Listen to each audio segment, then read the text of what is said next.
Welcome back to the Barca Breakdown. My name is Adam. I'm here with Yusuf. What's up, guys? Smash that subscribe button. Adam, take it away.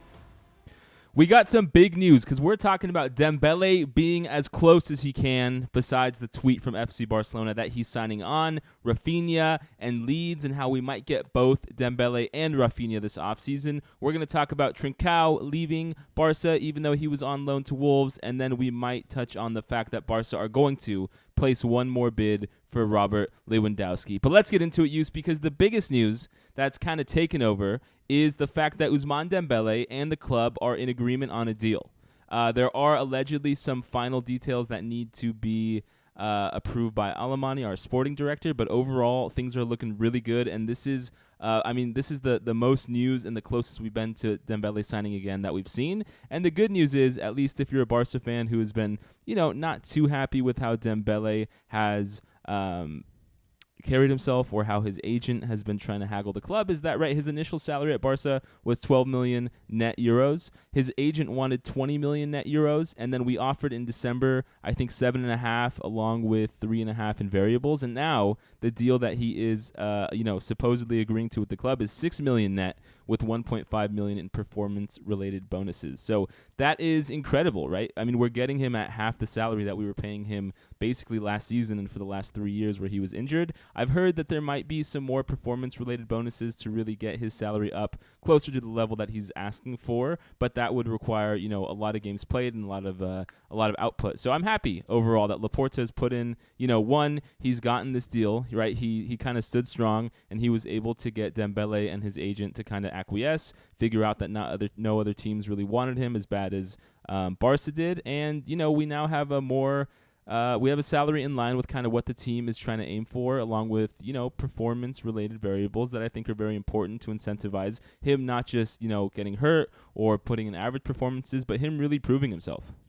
Yeah, I mean, we definitely are coming into a season where there's a lot to prove. After last season, all the improvements we made, Dembele performed very well for all the chaos that ensued at the beginning of the season, at the time where he hadn't re-signed and they were basically benching him, and then Xavi decided to play him and whatnot. But I think he has a lot to work for. I think he can definitely be worth the money, right? It's just kind of funny that he decided, or his agent decided that this whole time it wasn't enough money. We finally got him for the cheapest wages when... Well, he's got to fire that agent, man, right? I mean, his agent has to be the worst in the business. Like, the fact that the whole thing was just handled so horribly. I mean, I understand he didn't want to take the deal in December because it would have been a pay cut off of, what he was making at the time. But really, I mean...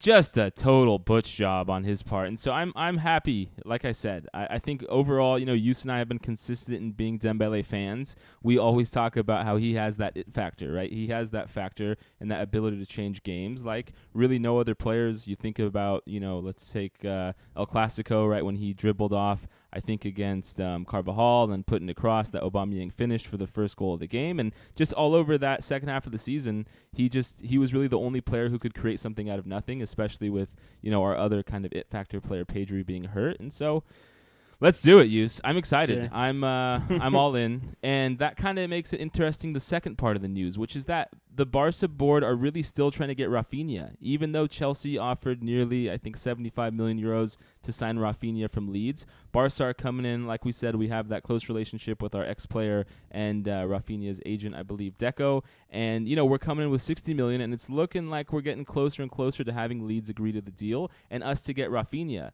And the interesting part is reporters are saying that Barca is interested in both Raphinha and Dembele, which I'm surprised by, right? Because, listen, I think if we had Raphinha and Dembele, that's great. I think, we can put Raphinha on the left, Dembele on the right, and overall I'd be really happy with those two dynamic wingers. But then you start to think about, there's two kind of ways my brain split about considering the rumors and the, what seems like heavily reported that we want both, is that one, how can we get Raphinha, Lewandowski, who I really want this summer, although it depends on how much, if we're going to go for Koundé or another center back, Christensen perhaps. I mean, it just kind of doesn't make sense to me economically how we can play 60 for Raphinha, 40 to 50 for Lewandowski. Then, if we get Koundé, we're talking another, 40, 50. And so it doesn't really make sense to me money-wise how this is possible, but all reports I've seen are that Barca, once we pull the second economic lever that I think should come up here in the next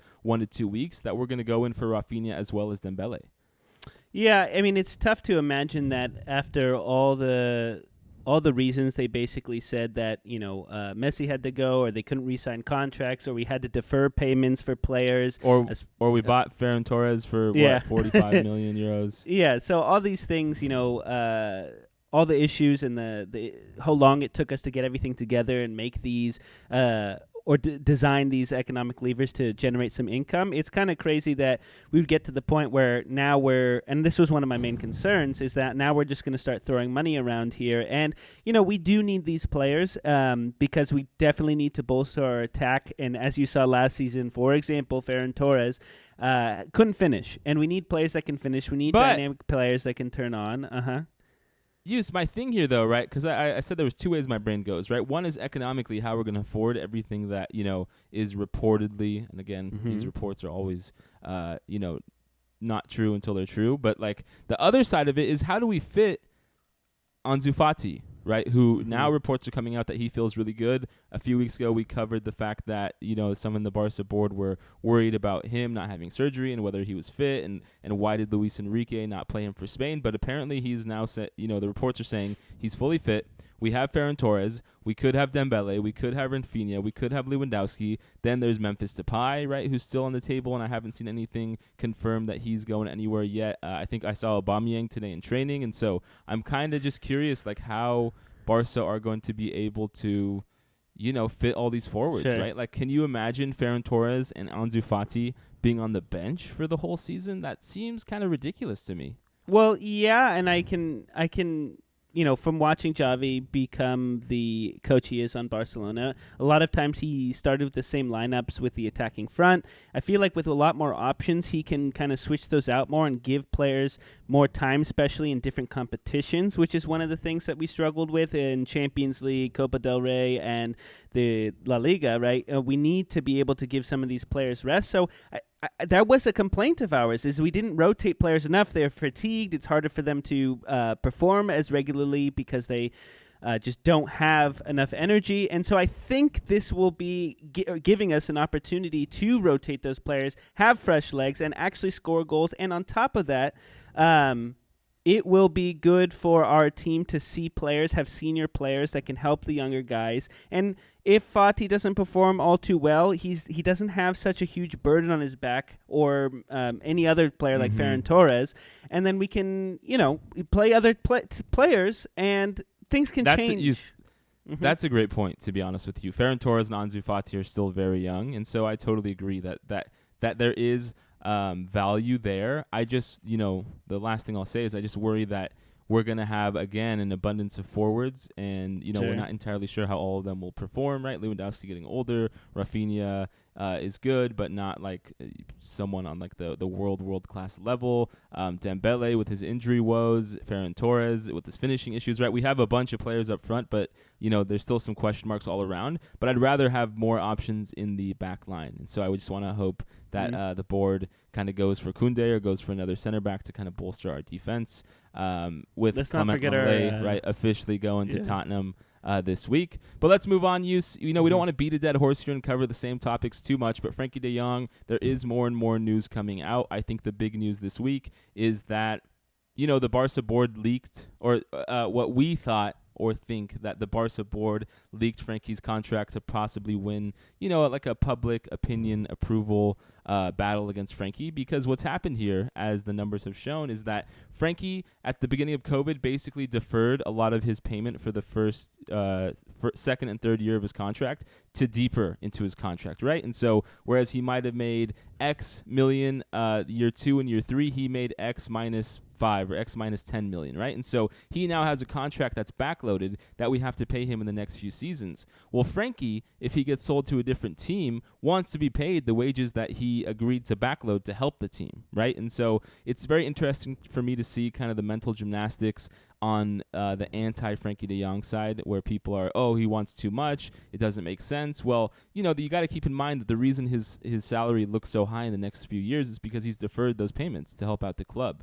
And so I think that's the big news, along with the fact that Frenkie seems much more likely to go to Chelsea now than Manchester United. He wants to really play Champions League football, although I'm still sticking tight to my guns and saying that Frenkie wanting that money is not going to leave. And I don't say that in a like making Frenkie de Jong a villain. I think it's totally within his right, and I want to see Frenkie de Jong stay at Barca, although we had some comments in our last video use that not everyone agrees that he fits our system. Do you have any just final thoughts, new, fresh thoughts about Frenkie?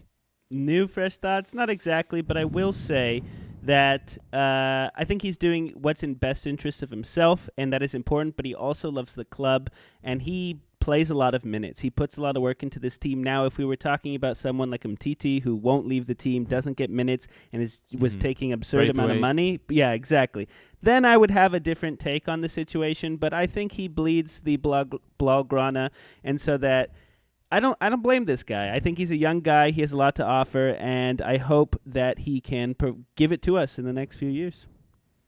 Okay, well, let's talk about the next news use, which is that Trincao, right, who came here and then was loaned out to Wolves, is now going to Sporting, and they're going to pay us 10 million euros for him, and then we have, I think, 50% of the rights for a future sale and a repurchase and a buyback option, which is kind of surprising because, we bought Trincao for more than that. I was hoping he would go for a little bit more on the market this offseason, but I don't think he really impressed very much when we got to see him play. Koeman did not like him very much, and then he, when I saw him on Wolves, I was never really shocked or in awe of his performances. So interesting to see him go. Yeah, do you have any thoughts there?